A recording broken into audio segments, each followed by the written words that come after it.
네, 수험생 여러분들 안녕하세요. 메가변리사에서 상표법 강의하는 김수영 변리사입니다. 이번 영상에서는요, 2026년에 치러졌던 상표법 1차 시험에 대해서 상세하게 좀 해설하고 분석하는 영상이 될 겁니다. 그래서 이 영상의 수강 대상은 크게 두 분으로 나눌 수가 있어요. 첫 번째는 63회 1차 시험을 실제로 치르셨던 수험생분들이시죠. 63회 1차 시험을 직접 치르셨는데 좀 헷갈리는 지문이 있거나 머릿속에 남아있는 지문이 있을 때 이 영상을 활용해 주시면 되겠고, 두 번째는 64회 1차 시험을 준비하는 수험생분들입니다. 그래서 내년 1차 시험을 준비하시다가 가장 최근 기출문제인 63회 기출문제를 한번 풀어보고 해설이 필요할 때 이 영상을 참고해 주시면 되겠습니다. 먼저 63회 1차 시험에 대해서 총평을 좀 말씀을 드리면, 상표법에 한해서는 문제 난이도는 평이했다라고 생각이 들어요. 그래서 제가 이렇게 어떤 걸 베이스로 해서 문제들이 출제가 되었는지 분류를 해두었는데, 보통 상표법에서 문제가 출제가 된다라고 하면 법 조문, 그 다음에 판례 또는 심사 기준 3개 중에 하나를 가지고 출제가 되죠. 이 중에서 심사 기준 그리고 법 조문의 비중이 높아질수록 문제의 난이도가 올라갑니다. 심사 기준은 지엽적인 부분이기 때문에 얘가 출제가 되면 문제의 난이도가 올라갈 수밖에 없는 거고요. 법 조문의 경우에도 우리가 누구나 알고 있는 그런 법 조문이 아니라 지엽적인 거 가지고 법 조문으로 출제가 되면, 말장난식 법 조문 이런 거 가지고 출제가 되면 이제 난이도가 올라가게 되죠. 63회 1차 시험 같은 경우에는 일단 심사 기준이 없었어요. 거기서 1단계로 난이도가 좀 낮아지는 거고요. 그 다음에 판례랑 법조문을 베이스로 출제를 했는데, 이 법조문 같은 경우에도 굉장히 지엽적인 지문은 그렇게 많지 않았습니다. 지엽적인 지문이 있더라도 다른 지문을 가지고 정오를 충분히 판단하실 수 있는 문제였어요. 그래서 63회 1차 시험에서 상표법의 난이도는 평이한 수준이었다라고 생각을 해주시면 되겠고요. 그래서 출제가 되고 있는 경향을 보면 심사 기준이 출제가 되지 않았고 법조문이 굉장히 높은 비율로 출제가 되었죠. 그래서 판례는 그렇게 많이 출제가 되지 않았습니다. 그래서 이 문제들에도 판례가 출제가 되었는데, 22번 같은 경우에는 1번부터 5번 지문이 다 판례인 게 아니고 지문 하나 정도 판례로 출제가 되고 그랬습니다. 그래서 판례의 비중이 높지 않고 법 조문이 중점적으로 출제가 되었다.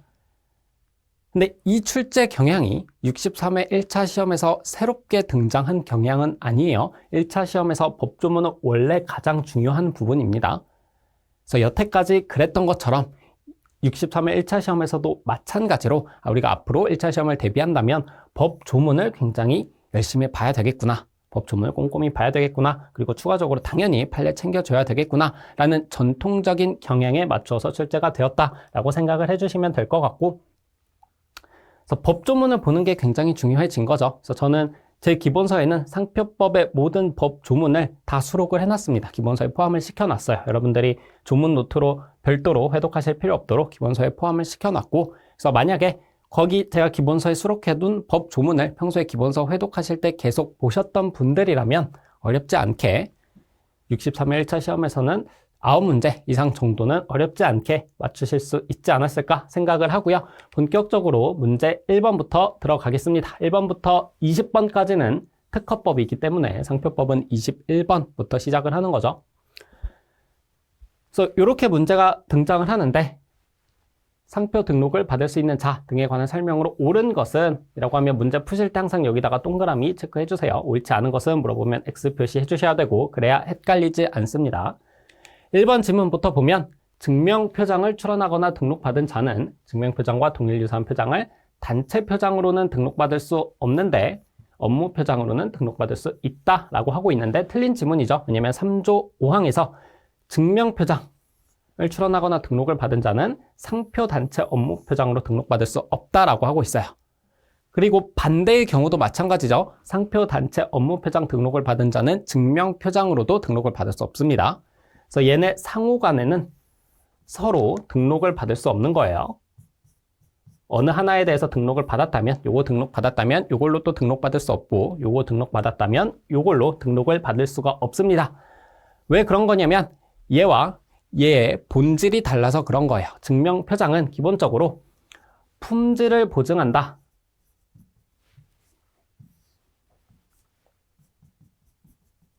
품질을 보증한다 라는 기능이 있는 애고요. 상표, 단체 표장, 업무 표장과 같은 경우에는 출처를 표시하는 기능을 본질로 하는 애입니다. 그래서 증명 표장은 출처를 표시하기 위한 것이 아니라 품질을 보증하기 위한 것이죠. 얘네들은 출처를 표시하기 위한 것이 본질이고요. 근데 같은 표장을 증명 표장으로도 등록받고 상표, 단체, 업무 표장으로도 등록받으면 같은 표장에 대해서 수요자들이 기능에 혼동이 생긴다라는 겁니다. 그래서 같은 표장인데 어느 하나는 품질 보증하는 기능을 하고 다른 하나는 출처를 표시하는 기능을 하게 되면 그 표장을 봤을 때 기능에 혼동이 생긴다라는 거예요. 그래서 상호간에 등록을 받을 수 없도록 하고 있고, 또 이 경우에는 상품의 동일 유사 여부는 불문하죠. 상품이 비유사하더라도 등록받을 수 없다라는 것까지 체크해 주실 수 있겠고요. 2번 지문 보시면 상품의 품질 등 특성을 증명하고 관리하는 것을 업으로 할 수 있는 자라도 자기의 영업에 관한 상품에 사용하려는 경우에는 증명표장 등록받을 수 없죠. 요거 맞는 지문이 되겠습니다. 법 조문에 있죠. 3조 3항에서 자기의 영업에 관련된 상품에 사용하려는 경우에는 등록받을 수 없다라고 하고 있어요. 3조 3항에 의해서 거절 이유에 해당하고요. 거절 이유가 있음에도 착오로 등록되면 무효 사유에도 해당하게 됩니다. 그리고 나서 출원 단계에서는 이런 거절 이유가 없었어요. 정당하게 등록이 되고 나서 자기의 영업에 관한 상품에 사용하게 된 경우에는 그때는 취소 사유에 해당한다라고 119조 1항 9호에서 규정하고 있는 거죠. 그래서 출원 단계에서 여기에 해당하는 경우에는 거절 이유, 착오로 등록되면 무효 사유인 거고, 정당하게 등록된 이후에 자기의 영업에 관한 상품에 사용하기 시작한 경우에는 취소 사유에 해당하는 겁니다. 이렇게 구별해서 기억해 주시면 되겠고, 3번 지문 보시면 지리적 표시를 사용할 수 있는 상품을 판매하는 자만으로 구성된 법인은 지리적 표시 단체 표장 등록을 받을 수 있다는 것인데, 일단 틀린 지문이고, 법 조문을 보시면 지리적 표시 단체 표장의 경우에는 요 괄호 안이 지리적 표시 단체 표장에 대한 내용이죠. 괄호 안에 보면 지리적 표시를 사용할 수 있는 상품을 생산, 제조, 가공하는 자로 구성된 법인이라고 되어 있어요. 그래서 요 밑에는 제 기본서에 정리가 되어 있는 내용입니다. 원래 18년 시행개정법 전에는 생산, 제조, 가공하는 자만으로라고 하고 있었습니다. 근데 18년 시행개정법에서 이 만으로가 삭제가 된 거죠. 그래서 생산, 제조, 가공하는 자 이외에 유통, 판매하는 자도 포함이 될 수 있게 됐습니다. 만으로 요건이 삭제되었기 때문에. 다만 법 조문에서는 생산, 제조, 가공하는 자라고 규정을 하고 있기 때문에 생산, 제조, 가공하는 자가 적어도 한 명은 반드시 포함이 되어야 된다라는 거예요. 생산, 제조, 가공하는 자가 적어도 한 명이 포함된 이후에 추가적으로 유통, 판매하는 자도 포함이 될 수 있도록 개정이 된 거죠. 그래서 판매하는 자만으로 구성이 되어 있으면 얘는 안 된다라는 겁니다. 등록을 받을 수 없다라는 거고요. 4번 지문 보시면 동음이의어 지리적 표시란 같은 상품에 대한 지리적 표시가 타인의 지리적 표시와 발음은 같지만 의미는 다른 지리적 표시다. 얘는 조금 지엽적이었다라고 생각이 들어요. 왜냐면 2조 1항 5호에서 법 조문을 보시면 동음이의어 지리적 표시에 대한 정의 규정이 있는데요. 여기서 뭐라고 하고 있냐? 같은 상품에 대한 지리적 표시가 타인의 지리적 표시와 발음은 같지만 해당 지역이 다른이라고 합니다. 지역이 다르다라는 거예요. 근데 여기서 의미가 다르다라고 하고 있죠. 그러니까 법 조문의 표현을 변경한 거예요. 그래서 틀린 지문이 되는 겁니다. 요 정도 생각해 주시면 돼요. 이거를 더 나아가서 의미라고 되어 있는데 의미라는 단어에 지역이 다르다라는 뜻도 포함이 될 수 있는 거 아니야? 이렇게까지 생각하시면 안 된다라는 거예요. 법 조문에 정의 규정이 있는데 그 정의 규정의 표현을 바꿔서 나왔어요. 그럼 일단 틀린 지문이라고 체크를 해 주셔야 되는 겁니다. 좀 헷갈리실 수 있을 것 같아요. 왜냐면 동음이의어라는 게 소리는 같은데 뜻의잖아요. 의미가 다르다라는 거여서 의미가 다르다라고 했을 때 이거 맞는 거 아닌가? 라고 헷갈리셨을 수 있을 것 같아요. 다만 2조 1항 5호에서 이렇게 얘기를 하고 있기 때문에 법 조문의 표현을 바꾼 거여서 틀린 지문이다 라고 체크를 해주시면 되겠고요. 다음으로 5번 지문 보면 국내에서 영리를 목적으로 업무를 하는 자는 업무 표장을 등록받을 수 있다라고 했는데 틀렸죠? 영리를 목적으로 하는 업무를 하면 상표 등록받아야 되는 것이고 업무 표장은 비영리 업무 할 때 등록받을 수 있는 거죠. 그래서 2조 1항 9호의 업무 표장의 정의에서 비영리 업무라고 규정을 하고 있습니다. 그래서 틀린 지문이다 라는 거고, 이런 것들은 당연히 판단하실 수 있어야 되는 거죠. 굳이 제가 별도로 해설을 드리지 않더라도 알고 계셨어야 되는 질문이 되겠고요. 22번 넘어가겠습니다. 등록 요건에 관한 설명으로 옳은 것은 이라고 하고 있습니다. 동그라미 쳐주시고 1번 지문부터 보면 33조 2항에 따라 등록한 상표는 90조 1항 2호에 의한 효력 제한을 받지 아니한다. 이거 판례죠. 이런 것도 어렵지 않게 바로 판단하고 넘어가실 수 있어야 되는 지문인 겁니다. 그래서 33조 2항에 의해서 등록이 되었다면 90조 1항 2호의 상표에도 효력이 미친다. 효력이 제한되지 않고 등록된 이후에 사용한 식별력을 취득한 경우에도 마찬가지다라는 판례가 있었고요. 이 판례가 슈페리어 판례입니다. 그래서 판례 사실관계 간단히 보면 을이 이런 표장을 등록받기 이전에 슈페리어라는 문자 부분에 대해서 사용에 의한 식별력을 취득한 겁니다. 슈페리어 이런 것들은 상품의 종류와 관계없이 기술적 표장에 해당하는 절대적 성질 표시 표장이라고 할 수 있어요. 상품과 관계없이 33조 1항 3호에 해당하는 표장으로 볼 수가 있습니다. 이거 이외에 뭐 베스트, 나이스, 넘버원 이런 것들도 절대적 성질 표시 표장으로서 항상 33조 1항 3호에 해당하죠. 그래서 본질적 식별력이 없는 부분인데 등록받기 이전에 사용에 의한 식별력을 취득해서 등록을 받은 겁니다. 그럼 그 이후에 갑이라는 자가 슈페리어라는 상표를 사용하면 요거 본질적 식별력 없는 부분이니까 원칙적으로 상표권의 효력이 제한되어야 되는데 얘가 그 부분에 대해서 사용에 의한 식별력 취득해서 등록받았으니까 효력이 제한되지 않는다라는 거죠.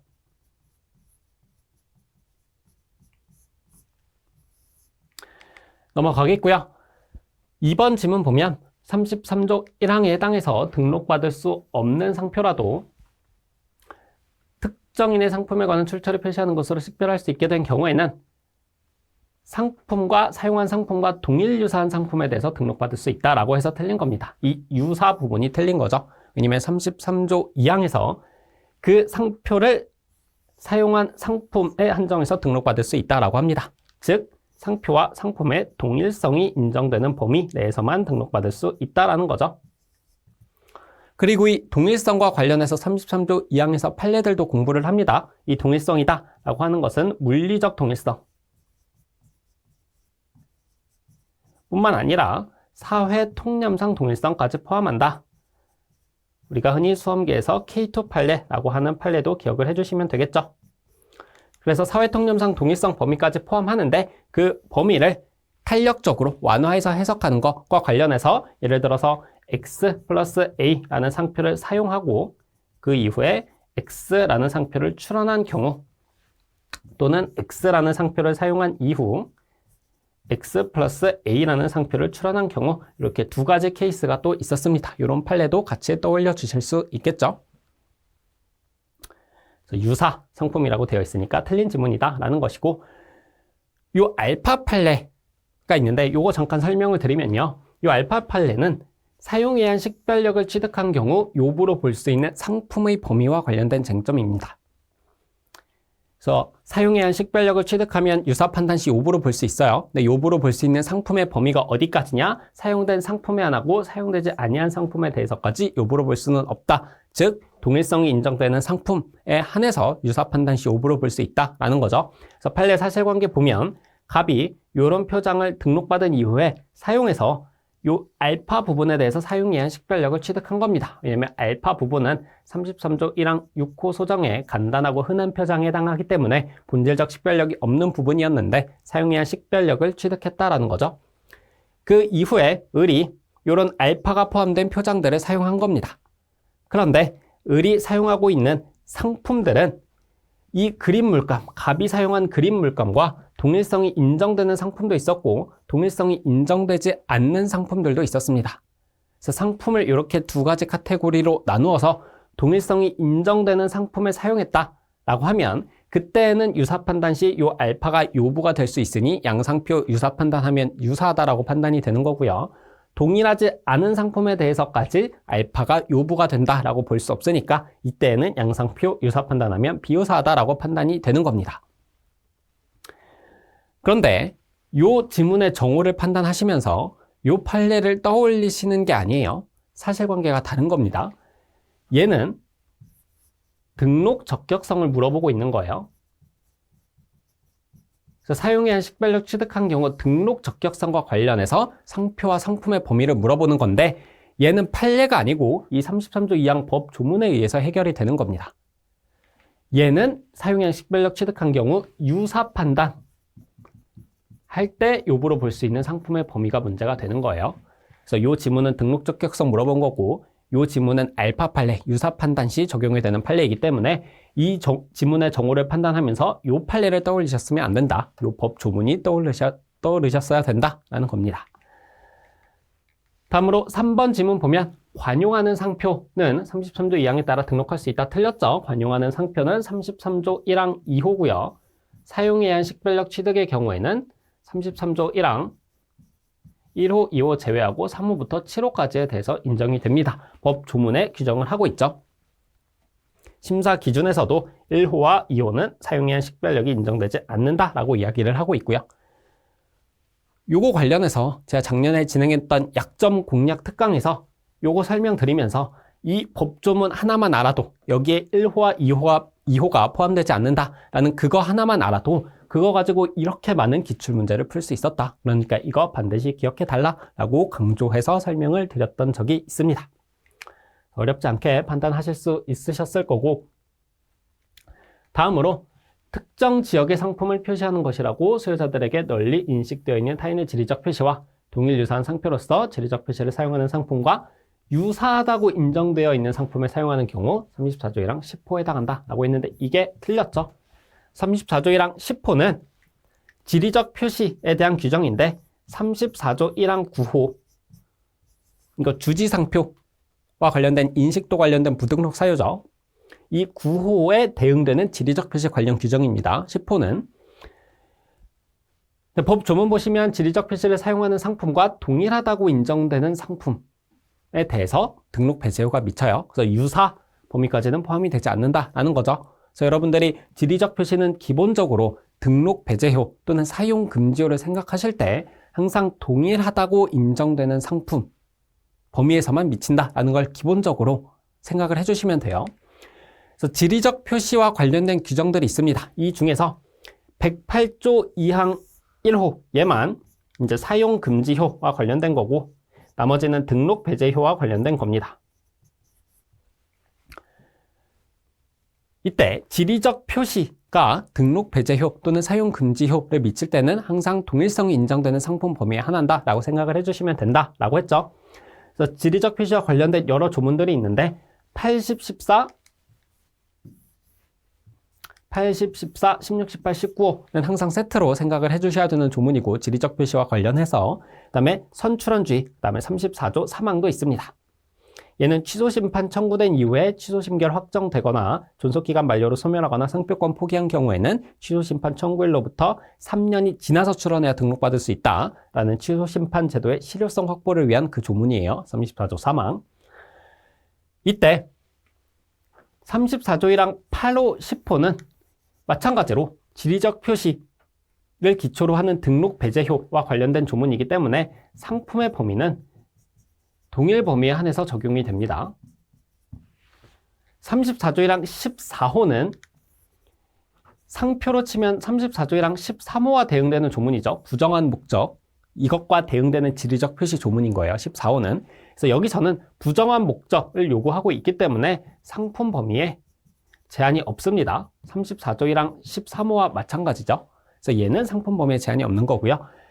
16, 18, 19호가 있는데 18, 19호는 마찬가지로 상품이 동일 범위에 한합니다. 16호의 경우에는 법 조문 자체에서 상품이 동일 범위에 대해서 인정이 된다라고 규정하고 있는 게 아니고 포도주, 증류주에 사용하는 상표는 등록받을 수 없다라고 규정을 하고 있습니다. 그 다음에 35조 5항 1호 선출원주의에서도 마찬가지로 지리적 표시인 경우에는 상품 범위는 동일 범위에 한해서 선출원지위가 인정이 된다라는 것이고 34조 3항도 마찬가지로 두 가지 다 마찬가지로 상품은 동일 범위에 한한다라는 겁니다. 그리고 108조 2항 1호는 지리적 표시 단체 표장 보호 범위를 규정하고 있는 조문인데 여기서도 마찬가지로 사용 금지효를 미칠 때에도 지리적 표시인 경우에는 상품이 동일 범위인 경우에 한한다라고 이야기를 해주고 있는 거죠. 그래서 여러분들이 지리적 표시인 경우에는 기본적으로 등록 배제효든 사용 금지효든 상품은 동일 범위에 한해서 효력이 미친다라고 생각을 해주시고 예외적으로 34조이랑 13호 이런 건 상품 범위에 제한이 없다. 16호 이런 것들은 법 조문상 포도주 증류주에 한정하고 있다. 이렇게 기억을 해주시면 되겠습니다. 다음 질문. 상표를 등록하여 사용하는 행위가 당사자 간의 계약을 위반하거나 공공의 질서를 해칠 우려가 있는 경우에는 4호에 해당한다라고 합니다. 근데 계약을 위반했다라는 것만으로 4호에 해당하지 않는다라고 한 대법원 판례가 있죠. 그래서 판례를 이렇게 정리해 주시면 됩니다. 첫 번째, 출원 등록 과정의 사회적 타당성이 현저히 결여된 경우 34조이랑 4호에 해당하는 것으로 볼 것이냐라는 거예요. 34조이랑 4호 법조문을 보면 상표 그 자체 또는 상표가 상품에 사용되는 경우 요 두 가지 케이스에 공공의 질서에 위반되는 경우를 4호 위반으로 보고 있습니다. 출원 등록 과정에서 공공의 질서에 위반되는 경우는 법조문에 규정이 되어 있지 않아요. 법조문에 규정되어 있는 거는 요 두 가지 케이스입니다. 다만 34조이랑 4호의 취지가 공서양속을 보호하고자 하는 규정이니 법조문에는 없더라도 출원 등록 과정에서 공공의 질서에 위반돼서 공서양속에 반한다라고 볼 수 있는 경우도 4호에 해당하는 것으로 봐주자라고 판례가 이야기를 하고 있는 건데 그러면서도 법조문에 없는 경우를 인정해주고 있는 거니까 굉장히 엄격하게 인정을 해줘야 된다라고 하고 있는 거예요. 그래서 판례 보시면 출원 등록이 34조이랑 4호 공서양속에 반한다라고 해서 4호에 해당한다라고 보려면 사회적 타당성이 현저히 결여되어서 등록을 인정하는 게 상표법 질서에 반하는 것으로서 도저히 용인할 수 없다라고 보이는 경우에 한한다. 굉장히 예외적인 경우에 인정을 할 거다. 그렇기 때문에 모방했다, 계약 위반했다, 신의칙 위반했다라는 것만으로는 4호에 해당하지 않는다라는 겁니다. 그래서 이렇게 두 가지 판례 이해하고 계셨으면 어렵지 않게 판단하실 수 있으셨을 거고요. 23번 보겠습니다. 질권의 설정 등에 관한 설명으로 옳지 않은 것은 이라고 하고 있는데 기본적으로 이 표를 기억해 주시면 되죠. 상표권 또는 상표권의 질권의 경우에는 등록을 해야 효력이 발생하고요. 사용권 또는 사용권의 질권은 기본적으로 등록을 해야 제3자한테 대항할 수가 있습니다. 그렇게 기억을 해주시면 되고 그 중에서도 이전 같은 경우에는 상속 그 밖의 일반 승계는 다 제외하고 있죠. 그래서 상속 그 밖의 일반 승계는 등록하지 않아도 효력이 발생하고 제3자에게 대항할 수 있다라는 것이고요. 또 하나 체크해 주셔야 되는 건 소멸과 관련해서는 포기에 의한 소멸에 한정한다. 또는 혼동에 의한 소멸은 제외한다 라고 합니다. 그래서 소멸되는 사유가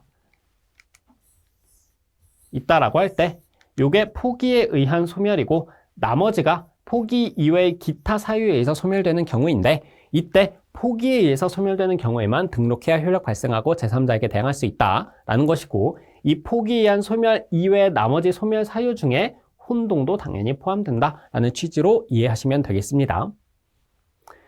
그럼 지문 보면 상속에 의한 통상사용권 이전의 경우에는 등록하지 않아도 제3자에게 대항할 수 있습니다. 대신에 그 취지는 지식재산처장에게 신고해야 된다라고 규정을 하고 있고요. 법 조문에서 상표권을 목적으로 하는 질권이 상속에 의하여 이전되는 경우 상속 그 밖의 일반 승계죠.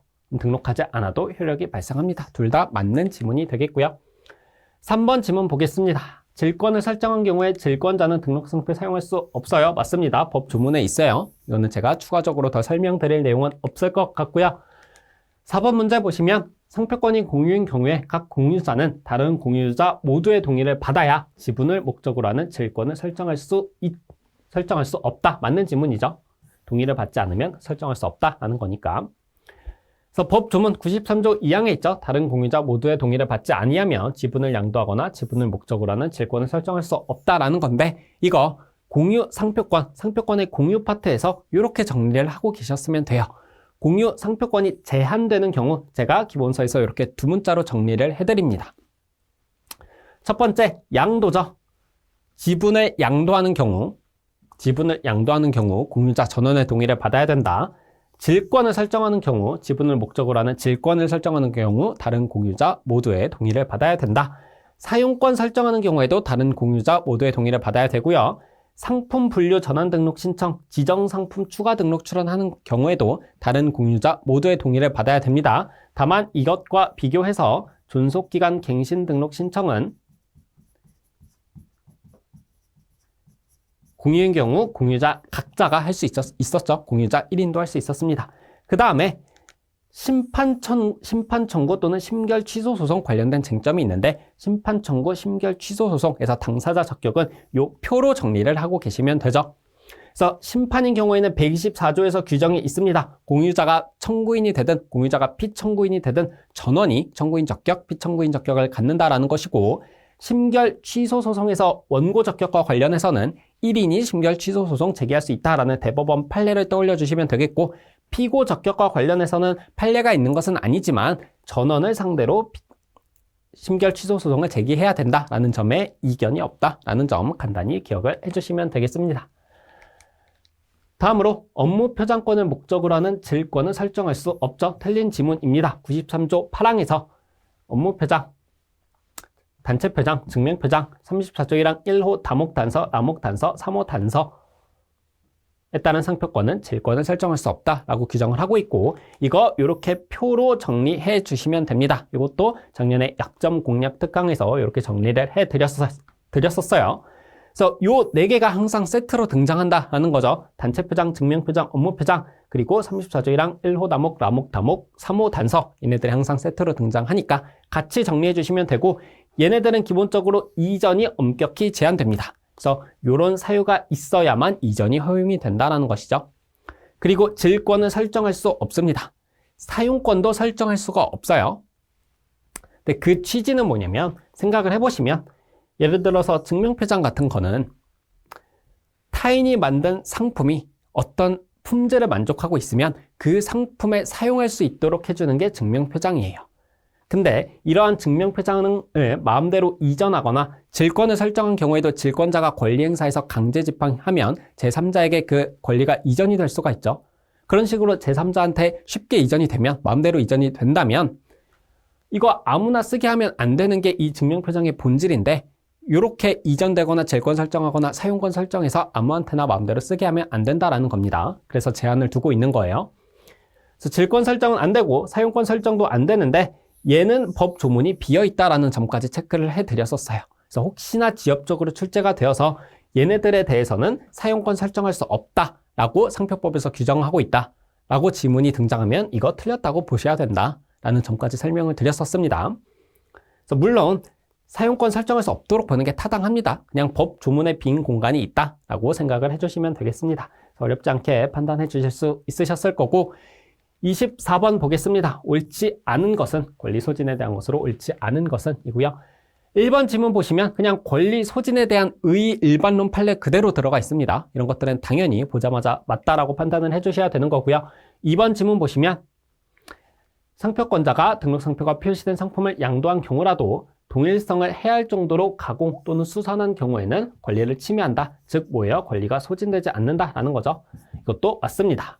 동일성을 해할 정도의 가공이나 수선을 한 경우에는 실질적으로 생산 행위를 하는 것으로서 출처 표시 기능, 품질 보증 기능 해치게 되므로 권리가 침해된다, 즉 소진되지 않는다라는 판례를 기억해 주시면 되겠고 우리는 추가적으로 이런 것도 더 체크해 볼 수 있겠죠. 그럼 동일성을 해할 정도의 가공이나 수선인지 어떻게 판단하느냐라는 판례가 있었습니다. 그래서 품위, 취기 두 문자 따서 기억해 주시면 되겠죠. 상품의 객관적인 성질, 이용 형태, 규정 취지, 상표의 기능 등을 종합해서 판단한다 라는 판례까지 떠올려 주실 수 있겠고 거기에 더 추가적으로 동일성을 해할 정도의 가공이나 수선과 관련한 케이스가 2가지 있었죠.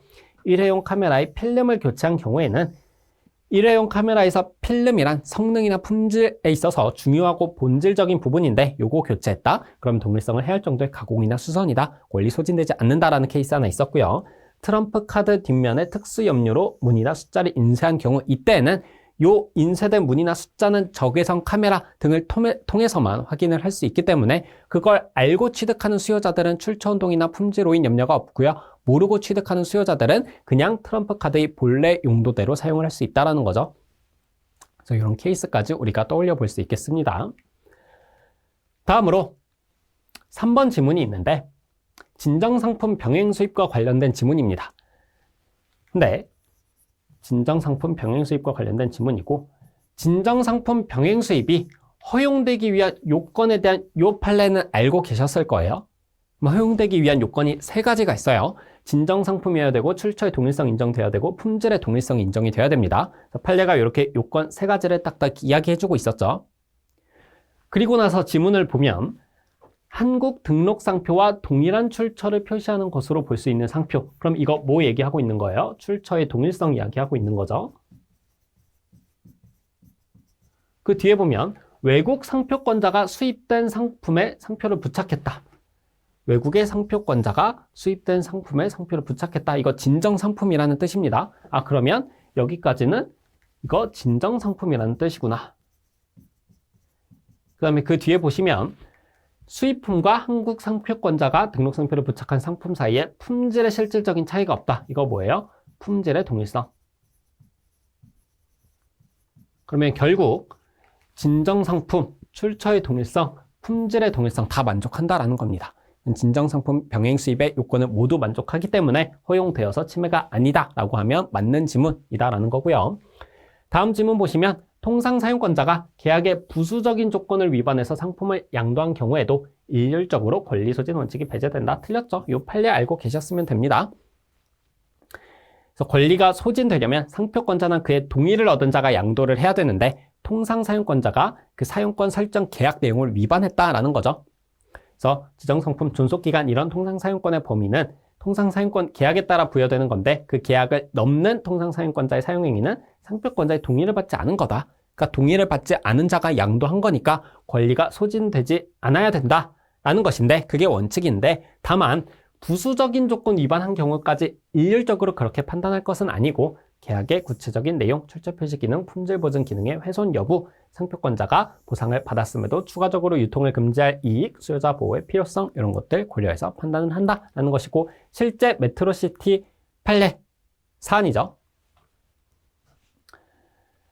그래서 갑이 상표권자고 을이 통상사용권자예요. 근데 사용권 설정 계약 체결하면서 인터넷 쇼핑몰에서 판매하고자 할 경우에는 갑의 사전 동의가 필요하다 라는 계약을 체결했고요. 또 그 이후에 추가 협약하면서 인터넷 쇼핑몰 중에서 일부 인터넷 쇼핑몰에서는 판매를 허용하게 됩니다. 이런 사실관계가 있었다라는 거죠. 그런데 을이 병이 운영하는 인터넷 쇼핑몰에서 이 팔목시계를 판매하도록 얘한테 양도한 거예요. 근데 을은 인터넷 쇼핑몰에서 판매할 수 없었거나 판매하려면 갑의 동의를 얻어야 됐거나 아니면 일부 정해진 인터넷 쇼핑몰에서만 판매를 할 수 있었는데 그것에 위반해서 병의 인터넷 쇼핑몰에서 판매할 수 있도록 양도를 했다라는 거죠. 그러면 통상사용권 설정 계약을 위반한 거예요. 다만 일률적으로 권리 소진이 배제될 것은 아니고 판례가 뭐 고려한다 그랬죠? 계약의 부수적인 조건을 위반한 경우 계약의 구체적인 내용 고려한다라고 했어요. 계약의 내용을 보면 인터넷 쇼핑몰에서는 갑의 동의를 얻으면 판매할 수 있기도 했고 또 추가 협약서에서는 일부 인터넷 쇼핑몰에서의 판매도 허용이 됐다라는 겁니다. 그런 계약의 구체적인 내용, 그다음에 출처 표시 기능, 품질 보증 기능이 훼손되느냐와 관련해서 이런 인터넷 쇼핑몰을 판매했다라는 것만으로 수요자가 출처를 혼동하거나 품질 오인이 생긴다라고 보기는 어렵다라는 겁니다. 그리고 상표권자가 보상을 받았음에도 추가적으로 유통을 금지할 이익이 있느냐? 상표권자는 사용계약 체결하면서 예로부터 사용료 지급받았다라는 겁니다. 그러니까 추가적으로 유통을 금지할 이익이 없다라는 거예요. 그런데 수요자 보호의 필요성은 있다라는 거죠. 그래서 권리가 소진되는 것으로 봐준 케이스입니다. 그래서 참고해 주시면 되겠고 다음 질문 보시면 등록상표가 표시된 상품을 수입한 자가 상품을 소량으로 나누어 새로운 용기에 나누어 담는 방식 뭐예요? 소분행위죠. 진정상품 병행 수입에서 소분행위를 한 경우에도 허용이 되느냐라는 건데 이것도 판례가 있죠. 소분행위를 한 경우에는 출처 표시 기능, 품질 보증 기능을 해칠 염려가 있어서 특별한 사정이 없는 한 침해하는 행위에 해당한다, 허용되지 않는다라는 겁니다. 뭐 물감이나 화장품 같은 거 소분행위를 한다라고 생각을 해보시면 그 화장품을 작은 용기에 나누어 담겠죠. 내용물을 꺼내서 작은 용기에 나누어 담을 건데 작은 용기에 나누어 담으면 그 용기 사이즈에 맞춰서 상표도 다시 만들어서 부착해야 되죠. 그럼 출처 표시 기능이 해칠 염려가 있는 거고요. 또 나누어 담는 과정에서 노출이 되면서 공기 중에 노출이 되면서 품질도 달라질 수 있다는 겁니다. 그래서 출처 표시 기능, 품질 보전 기능, 해칠 염려가 있어서 보통 치매인데 특별한 사정이 없는 한이라고 했기 때문에 출처 표시 기능이나 품질 보전 기능을 해칠 염려가 없으면 치매가 아니다라는 거죠. 예를 들어서 사탕 같은 거 대량으로 수입하면서 그거 그냥 일부씩 묶어서 파는 정도, 그 정도의 경우에는 출처 표시 기능이나 품질 보전 기능을 해칠 염려가 없을 거예요. 그래서 무조건 치매는 아니고 특별한 사정이 없는 한 치매하는 행위에 해당한다라는 거죠. 그래서 판례도 지문에서도 특별한 사정이 없는 한 치매 행위다라고 이야기를 해주고 있고요. 25번 문제 보겠습니다. 옳지 않은 것은 물어보고 있고요. 법정 손해배상 청구의 요건에 대한 지문입니다. 법정 손해배상 청구의 요건은 법 조문 하나, 판례 하나 이렇게 기억을 해주시면 돼요. 법 조문에 의하면 상표의 동일성이 인정이 돼야 되고요. 상표권자가 등록상표 사용하고 있어야 되고 상표의 동일성이 인정이 돼야 됩니다. 그 다음에 고의 과실이 인정이 돼야 되고요. 그런데 상표권자가 등록상표 사용하고 있어야 된다. 그리고 침해자의 고의 과실이 있어야 된다라는 건 그냥 109조의 일반적인 손해배상 청구 판단할 때도 동일하게 등장하는 요건입니다. 그러면 111조의 법정 손해배상 청구에서 특이한 요건은 얘 하나인 거예요. 상표의 동일성이 인정이 돼야 된다. 이렇게 생각을 해주시면 되겠고 판례도 같은 취지로 이야기를 해주고 있는 거죠.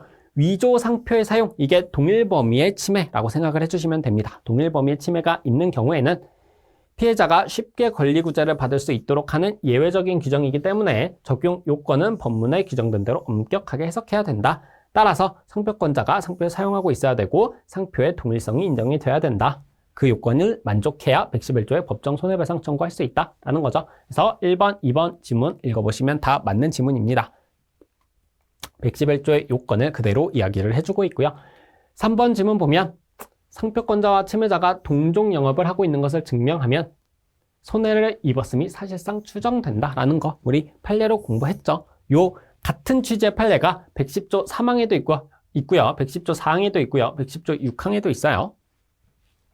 그래서 손해 발생을 주장 입증하긴 해야 돼요. 손해 발생을 주장 입증하긴 해야 되는데 그 규정의 취지상 입증 책임을 완화시켜 주어서 손해 발생의 염려 내지 개연성만 주장 입증하면 족하다. 따라서 동종 영업을 하고 있다는 것을 증명하면 손해 발생 사실상 추정된다. 라는 판례 체크해 주시면 되겠고 4번 지문 보시면 110조 6항은 법관에게 손해액 산정에 대한 자유 재량을 부여한 것이 아닙니다. 요거 있고요. 요게 비교적 최근에 판시가 된 판례예요. 그래서 제가 작년에 최신 판례 개정법 정리 강의에서 요 판례 좀 깊이 있게 판례 사실관계까지 봐드리면서 정리를 해드렸었습니다. 그래서 어렵지 않게 푸실 수 있으셨을 거예요. 그래서 110조 6항은 법관에게 손해액 산정에 대한 자유 재량을 부여한 것은 아니다. 라는 최신 판례가 있었고요. 그리고 요 쟁점도 있었죠. 요 쟁점이 출제가 되진 않았는데 손해액 산정의 근거가 되는 간접 사실들의 탐색에 최선의 노력을 다해야 되고 그 간접 사실들을 합리적으로 평가해서 객관적으로 수긍할 수 있는 손해액을 산정해야 된다. 요 법리까지 내년 시험 대비하시는 분들은 기억을 해주시면 되겠고요. 5번 질문, 손해액 추정의 복멸에 대한 것이죠. 110조 3항에 따라서 침해자의 이익액을 상표권자의 손해액으로 추정했다 하더라도 침해자가 품질과 기술의 우수성 등 침해와 무관하게 얻은 이익이 있다라는 사정을 입증하면 추정의 전부 또는 일부가 뒤집어질 수 있다라는 거 110조 3항의 손해액 추정의 복멸 파트에 있는 판례입니다. 그래서 원래 있던 법리고요. 근데 이 법리를 비교적 최신 판례에서 다시 한번 이야기해 준 적이 있어서 이것도 최신 판례 개정법 강의에서 설명을 드렸었습니다. 26번 문제 보겠습니다. 상표법상 심판에 관한 설명으로 옳은 것은? 라고 하고 있고요. 1번 보시면 117조 무효심판을 청구하는 경우에는 지정 상품마다 심판 청구를 취할 수 있느냐? 요 표로 제가 기본서에 정리를 해 두었습니다. 요 표만 기억해 주시면 돼요. 무효심판은 지정 상품별로 일부 청구도 되고 일부 취하도 되고 일부 인용, 일부 기각도 되는 유일한 예입니다. 그래서 요 표로 정리를 하고 계셨으면 어렵지 않게 푸실 수 있으셨을 거고요. 2번 지문 보시면 심결에 불복한다. 심결 취소 소송을 제기한다 라는 것이죠. 그러면 심결 등본 송달 받은 날로부터 3개월이 아니고 30일이다 라는 겁니다. 그래서 162조 3항에 규정을 하고 있고 헷갈리시면 안 되는 게 거절 결정에 대해서 불복할 때 또는 거절 결정에 대해서 재심사를 청구할 때 이때는 거절 결정 등본 송달일로부터 3개월이에요. 근데 심결 취소 소송은 30일인 겁니다. 그래서 헷갈리지 않게 기억을 해주시면 되겠고요. 3번 지문 보시면 119조 1항 각호 전체의 사유에 의한 취소 심판은 취소 사유에 해당하는 사실이 없어진 날로부터 3년이 지난 후에는 청구할 수 없다라고 했는데 전체의 사유가 아니죠. 3호, 4호, 6호는 빠집니다. 그리고 취소 사유에 해당한 사실이 없어진 날로부터 3년 안에 청구해야 된다. 요거는 제척 기간이에요. 122조 2항에서 규정을 하고 있습니다. 122조 1항은 무효 심판의 제척 기간에 대한 규정이고 122조 2항이 취소 심판의 제척 기간에 대한 규정이에요. 네, 보시면 3호, 4호, 6호가 빠져 있다라는 것이죠. 그럼 그 중에서 3호, 4호는 제척 기간이 없는 애고요. 6호의 경우에는 119조 1항 6호 법 조문 내 상표 등록일로부터 5년 안에 청구하도록 하고 있습니다. 여기까지 기억을 해주시면 되겠고 또 요것과 대비해서 기억을 해주셔야 되는 게 취소 심판을 청구한 후 취소 사유에 해당하는 사실이 없어진 경우입니다. 이때 취소 사유에 영향을 미치냐 미치지 않느냐라는 거죠. 얘는 취소 심판 청구하기 전에 취소 사유에 해당하는 사실이 없어진 경우이고요. 얘는 취소 심판 청구된 이후에 취소 사유에 해당하는 사실이 없어진 경우예요. 그래서 구별해서 기억해 주셔야 되겠고 이때는 4호와 6호만 빠져 있습니다. 얘는 3, 4, 6호 그 중에서 3, 4는 제척기간 없고 6호는 5년 여기에서는 4호, 6호가 빠져 있구나 이런 것까지 기억을 해 주셔야 된다라는 거고요. 4번 지문 거절결정 불복 심판 결과에 대해서 이해관계를 가진 자는 보조 참가를 할 수 있다. 이게 틀린 지문이죠. 참가는 당사자에게 심판에만 할 수 있습니다. 거절결정 불복 심판은 결정계 심판이에요. 보정각하 결정 불복 심판도 마찬가지고요. 그래서 154조에서 보정각하 결정 불복 심판, 거절결정 불복 심판에서는 참가에 대한 142조 규정을 적용하지 않습니다. 다만 또 이것과 함께 기억해 주셔야 되는 게 거절결정 불복 심판 단계에서는 보조 참가 안 되지만 심결 취소 소송 단계에서는 행정소송법에 의해서 민사소송법이 준용되어서 보조 참가가 되죠. 구별해서 기억을 해주시면 되겠고요. 다음 지문 119조 1항 3호를 이유로 취소한다라는 심결이 확정되면 그때부터 소멸되는 게 아니고 119조 6항에 의해서 심판 청구일에 소멸하는 거죠. 3호를 제외한 나머지 취소 사유들은 그때부터 소멸을 합니다. 27번 보겠습니다. 재심사 청구에 관한 설명으로 옳지 않은 것은 1번 재심사 청구를 하면서 지정 상품을 보정한 경우에 요지 변경인 경우에는 보정 각하 결정해야 된다. 맞습니다. 재심사 청구하면서 보정할 수 있죠. 40조의 출원 공고 결정 전에 보정에도 재심사 청구하는 경우 보정할 수 있다고 되어 있고요. 41조의 출원 공고 결정 후에 보정에서도 재심사 청구할 때 보정할 수 있다라고 규정을 하고 있어요. 시기적인 요건은 재심사 청구 기간이죠. 그러니까 거절결정 등본 송달 받은 날로부터 3개월 이내에 그 재심사 청구 기간에 지정 상품 또는 상표를 보정할 수 있습니다. 출원서의 기재 사항을.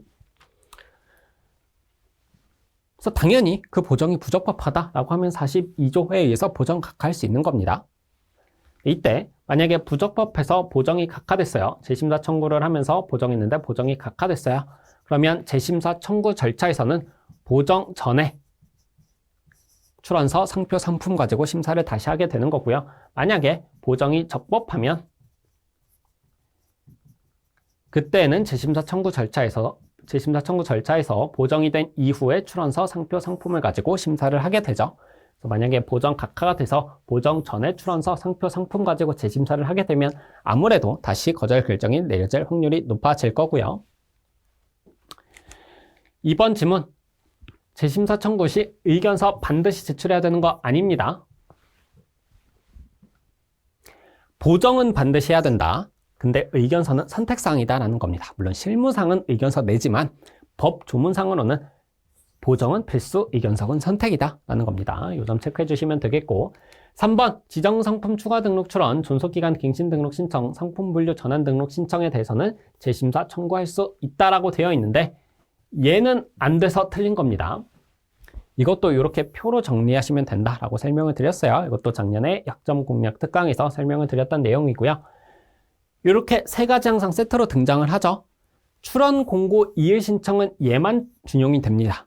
얘네 둘은 안 돼요.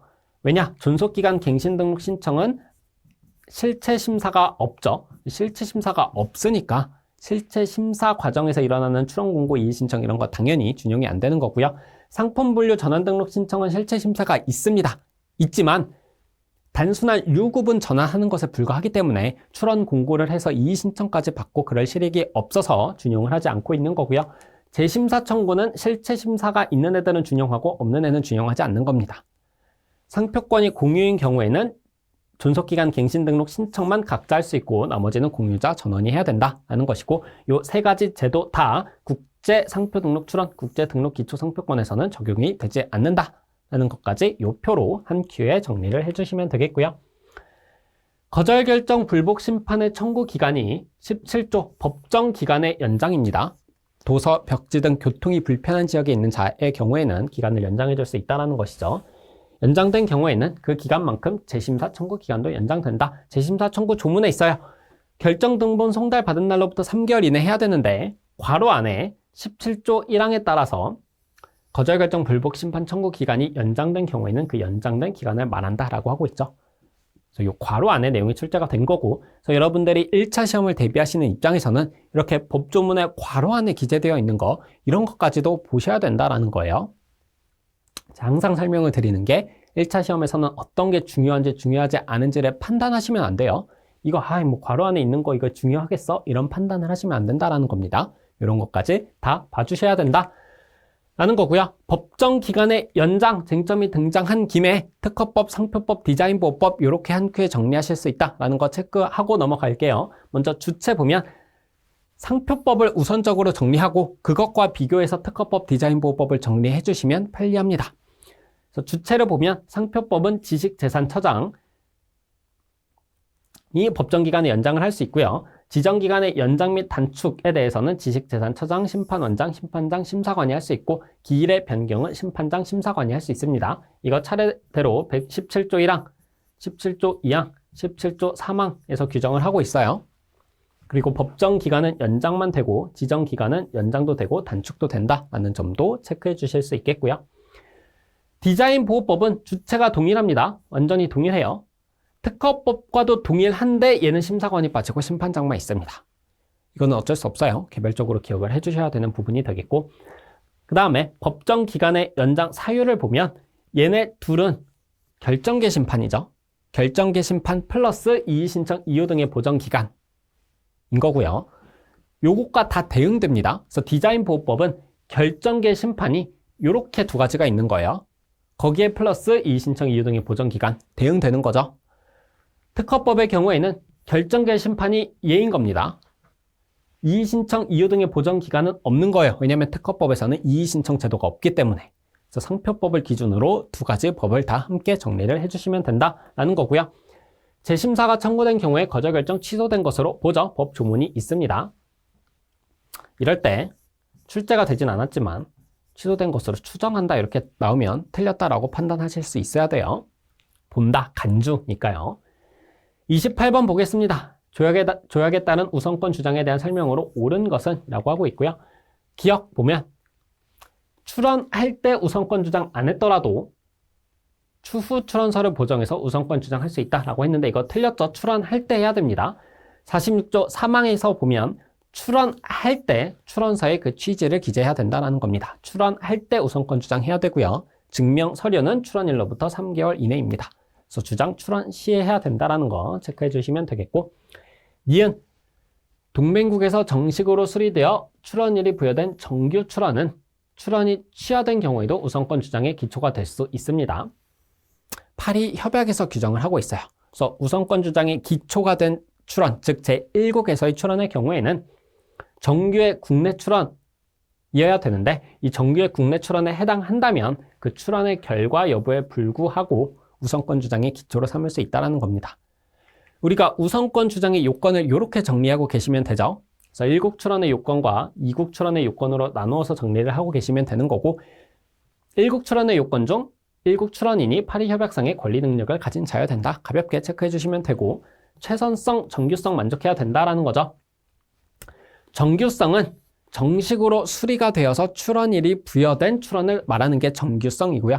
최선성은 동맹국에서의 출원 중 최선 출원이어야 된다는 겁니다. 왜냐면 최선성이 인정이 되지 않으면 예를 들어서 일본에서 출원을 했어요. 일본에서 출원을 하고 그로부터 6개월 이내에 이걸 기초로 우선권 주장해서 미국에서 출원을 하고 미국에서의 출원을 기초로 6개월 이내에 우리나라에서 출원을 하고 이렇게 되면 실질적으로 우선권 기간이 늘어난다라는 거죠.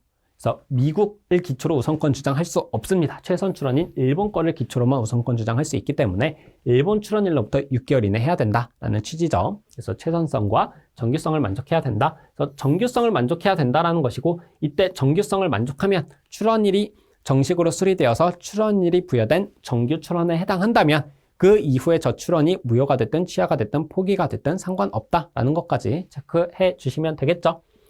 이국 출원의 요건은 주체적 요건, 일국 출원인과 동일인 또는 승계인이어야 된다. 객체적 요건, 상표, 상품 동일해야 된다. 시기적 요건 6개월 이내 해야 된다. 이렇게 정리를 해주시면 되겠고요. 디귿, 국제상표 등록 출원의 출원인의 경우에는 우선권 증명서류 제출하지 않더라도 우선권 주장은 효력을 상실하지 않습니다. 맞습니다. 특례 규정이 있죠. 188조에서 국제상표 등록 출원의 경우에는 46조 4항, 5항 적용하지 않는다라고 하고 있고요. 46조 4항이 결국에 뭐예요? 증명서류 제출해야 된다라는 규정이고요. 5항은 증명서류 제출하지 않으면 우선권 주장 효력을 상실한다라는 조문이에요. 그러니까 결국에 국제상표 등록 출원에서는 증명서류 낼 필요 없다라고 정리를 해주시면 되겠고요. 리얼 보시면 우선권 주장을 수반한 상표 등록 출원을 기초로 분할 출원하는 경우에는 별도로 우선권 주장해야 된다라는 거 틀렸죠? 왜냐면 46조 3항부터 4항까지 우선권 주장 자동 인정 제도를 이야기하고 있습니다.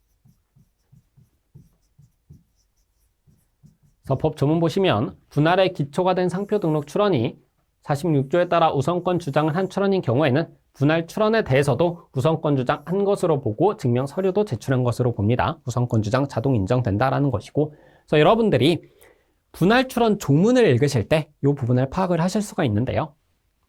먼저 2항 보시면 분할 출원은 출원일 소급표가 인정이 된다라는 것이고, 다만 46조 3항, 4항, 47조 2항을 적용할 때는 출원일 소급표의 예외다. 분할 출원 한 때를 기준으로 한다라는 것인데 46조 3항, 4항은 우선권 주장과 증명서류 제출이고요. 47조 2항은 출원 시 특례 취지 기재하는 것과 증명서류 제출입니다. 그때는 출원일 소급표의 예외를 인정해 준다라는 건데 요 2항은 분할 출원할 때 원출원이 있고 원출원을 기초로 해서 분할 출원을 하겠죠. 이때 요 원출원에서 우선권 주장을 하지 않은 케이스라고 이해를 해주시면 됩니다. 원출원에서 우선권 주장 안 해도 분할 출원하면서 우선권 주장할 수 있는데 그때 우선권 주장과 증명서류 제출은 출원일 소급표를 인정하면 실질적으로 이때 주장할 수 없는 꼴이 되죠. 출원일이 소급되는데 출원할 때 우선권을 주장해야 된다. 그러면 이때 주장을 했었어야 되는 거니까 말이 안 되잖아요. 그래서 출원일 소급표의 예외를 인정해서 이때를 기준으로 주장하고 이때로부터 3개월 이내 증명서류를 제출할 수 있도록 하고 있는 겁니다. 그래서 2항 조문을 읽으실 때는 원출원이 우선권 주장하지 않은 케이스라고 이 조문을 읽어주시면 되겠고 3항부터 5항까지를 읽어주실 때는 원출원에서 우선권 주장을 한 케이스다라고 이렇게 나누어서 법조문을 나누어서 읽어주시면 돼요. 그래서 45조 3항부터 4항, 5항까지는 우선권 주장 자동인정 제도 또는 출원 시 특례 자동인정 제도에 대해서 이야기를 해주고 있는 겁니다. 29번 보겠습니다. 이의신청에 대한 설명으로 옳지 않은 것은 이의신청 기간이 지난 후 30일 이내에 이유나 증거를 보정할 수 있다. 61조의 조문이 있어요. 이의신청 기간이 아니고 이의신청 기간이 지난 후 30일이죠. 이의신청 기간이 출원 공고일로부터 30일입니다.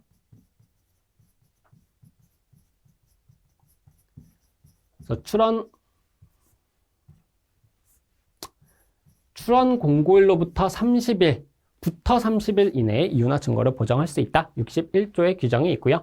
또 이런 것도 체크해 보실 수 있겠죠. 이의신청, 이유 등의 보정 기간은 17조의 법정 기간 연장 사유에도 해당을 했었습니다. 이렇게 연계시켜서 체크해 주실 수도 있겠고요. 2번 지문 보면 이유나 증거를 제출하지 아니한 때에는 답변서 제출 기회를 주지 아니한 경우라도 61조에 따른 이의신청 이유 등의 보정 기간이 지난 후 결정으로 각하할 수 있다는 거 46조 4항 조문에 있습니다.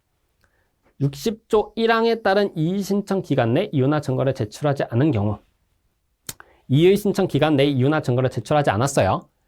그렇다 하더라도 61조 이의신청 기간이 지난 후 30일 이내에 이유나 증거를 보정할 수 있으니까 그때까지 기다려보고 그때까지도 안 내면 1항에도 불구하고 1항은 이의신청서 부본 송달해서 답변서 제출 기회를 준다라는 규정이에요. 그러니까 부본 송달해서 답변서 제출 기회를 주지 않고도 결정으로 각하할 수 있다라는 겁니다. 이유나 증거를 내지 않으면, 그리고 그걸 보정할 수 있는 기간까지도 내지 않으면. 3번 지문이 있는데 이거 그냥 65조 1항 요 법 조문으로 해결할 수 있는 겁니다. 그래서 넘어가겠고요. 4번.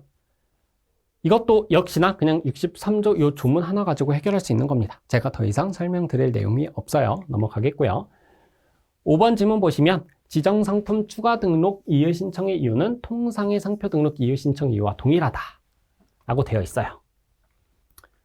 60조 이의 신청 조문을 보시면 이의 신청 사유를 두 가지 얘기해주고 있어요. 상표 등록 거절 결정의 거절 이유, 지정상품 추가 등록 거절 결정의 거절 이유에 해당하는 거, 이렇게 두 가지를 이야기를 해주고 있습니다. 그러니까 이의 신청 사유는 결국에 지정상품 추가 등록 출원 또는 상표 등록 출원의 거절 이유에 해당한다 라는 걸 이유로 이의 신청을 할 수 있는 거죠. 그럼 이 지문을 보고 우리가 떠올리셔야 되는 건, 그럼 지정상품 추가 등록 출원의 거절 이유와 통상의 상표 등록 출원의 거절 이유가 동일한 건가? 요거를 떠올려 주시면 되죠. 근데 우리 지정상품 추가 등록 출원의 거절 이유 법 조문을 보시면 이렇게 규정이 되어 있는데 1호, 2호, 3호가 있는데 1호가 54조 각 호의 어느 하나에 해당하는 경우입니다. 이게 뭐예요? 통상의 상표 등록 출원의 거절 이유와 동일한 겁니다. 54조니까요. 거기에 지정상품 추가 등록 출원은 이 두 가지 사유가 더 추가가 된 거예요. 그래서 지정상품 추가 등록 출원하면 지정상품 추가 등록 출원 특유의 거절 이유, 등록 요건을 만족해야 될 뿐만 아니라 일반적인 상표 등록 출원의 거절 이유도 해당하지 않아야 된다라는 거 알고 계시죠? 그래서 지정상품 추가 등록 출원의 출원 시, 지정상품 추가 등록 출원의 등록 여부 결정 시를 기준으로 해서 통상의 상표 등록 출원의 등록 요건 모두 만족해야 되고 얘네들을 추가적으로 더 만족해야 되는 겁니다. 그러면 거절 이유가 동일하지 않죠? 더 추가가 되는 거니까. 그래서 이 지문은 틀린 지문이 되는 겁니다. 30번 마지막 문제 보겠습니다. 국제 상표 등록 출원에 관한 설명으로 옳은 것은 1번 국제 상표 등록 출원인은 재심사 청구하거나 거절 결정 불복 심판 청구할 수 있다는데 재심사 청구가 틀렸습니다. 193조 2에서 55조의 2가 재심사 청구 규정이에요. 재심사 청구 적용하지 않고 있다라는 거죠. 그래서 국제 상표 등록 출원의 특례 규정, 국제 등록 기초 상품권의 특례 규정 이런 것들 여러분들이 계속 기본서 보실 때 봐주셔야 되는 파트죠. 국제 상표 등록 출원의 승계는 명의 변경 신고를 하지 아니하면 효력이 발생하지 아니한다. 맞습니다. 184조에서요. 48조 1항을 적용할 경우에 이 부분은 이렇게 봐야 된다라고 하고 있고요. 그래서 48조 1항을 가져온 거고 판례가 이야기하고 있는 여기서부터 여기까지가 여기서부터 여기까지인 겁니다. 여기서부터 여기까지를 요걸로 문구를 바꾸면 결국에 이렇게 된다라는 겁니다. 그래서 제가 기본서의 특례 규정 같은 경우에는 이렇게 다 문구 바꿔서 좀 이해하기 쉽게 기재를 해두었죠. 그래서 상표 등록 출원의 승계는 국제사무국에 명의 변경 신고를 해야 효력이 발생한다라는 겁니다. 그리고 일반 승계, 특정 승계를 가리지 않는다라는 거죠. 명의 변경 신고를 해야 효력이 발생한다라는 겁니다. 그래서 맞는 지문이 되겠고요. 3번 보시면 명백한 거절 이유를 발견한 경우에는 직권으로 등록 결정 취소하고 다시 국제상표 등록 출원을 다시 심사할 수 있다라는 건데 요거 68조의 2 얘기하는 겁니다. 등록 결정 이후 직권 재심사 요거 얘기하는 거예요. 근데 판례가 아니고 193조 2항에서 뭐라고 해요? 적용하지 않는다라고 하고 있죠. 그 위에 2항에서는 59조 적용하지 않는다라고 하고 있는데 59조는 직권 보장입니다. 재심사 청구, 등록 결정 이후 직권 재심사, 직권 보정 요거 세 가지 다 준용하지 않고 있죠. 적용하지 않고 있어요. 이거 체크해 주시면 되겠고 4번 보시면 손실보상 청구권의 발생을 위하여 상표 및 지정상품과 동일한 상표 및 상품을 사용하는 자에게 출원 공고 전이라도 상표 등록 출원의 사본을 제시해서 서면으로 경고할 수 있다. 192조에 손실보상 청구권의 특례 규정이 있는데 이것도 해석을 해보면 결국에 어떻게 봐야 된다라는 거냐면 58조에서 보면 출원 공고가 있은 후에 서면으로 경고할 수 있는데 다만 상표 등록 출원의 사본을 제시하면 출원 공고 전이라도 서면으로 경고할 수 있다는 거죠. 같은 내용인데 얘만 이렇게 바뀐다라는 겁니다. 그래서 얘는 상표 등록 출원이고 얘는 특례 규정으로서 국제 출원이니까 상표 등록 출원이란 표현만 국제 출원으로 바뀐다라는 거죠. 근데 지문에서 상표 등록 출원이라고 나왔어요. 그래서 틀린 지문이 되는 겁니다. 5번 의견서 제출 기간 내에 의견서를 제출하지 못한 경우에는 의견서 제출 기간 만료일로부터 2개월 이내에 절차 계속 신청하고 의견서 제출할 수 있다. 이거 절차 계속 신청 제도 이야기하고 있는 거고요. 거절 이유 통지에 대한 절차 계속 신청 제도는 55조 3항에서 규정하고 있는데 적용하지 않는다라고 하고 있습니다. 그래서 틀린 지문이 되겠죠. 이렇게 해서 2026년 63회 1차 시험 21번부터 30번 문제까지 지문 하나하나 상세하게 다 해설을 해드렸습니다. 그래서 혹시나 올해 1차 시험을 치르신 분들은 정말로 고생 많으셨고요. 내년 1차 시험을 대비하시는 분들은 이 해설 강의를 통해서 좀 최근 기출문제에 대해서 상세하게 해설을 들을 수 있는 그런 기회가 되었으면 좋겠습니다. 1차 시험 치르신 분들이나 내년에 1차 시험 치르시는 분들 모두 좋은 결과 있길 진심으로 바라겠고요. 여기까지 해서 2026년 63회 1차 시험에 대한 해설 강의 마치도록 하겠습니다. 지금까지 김수영 변리사였습니다. 감사합니다.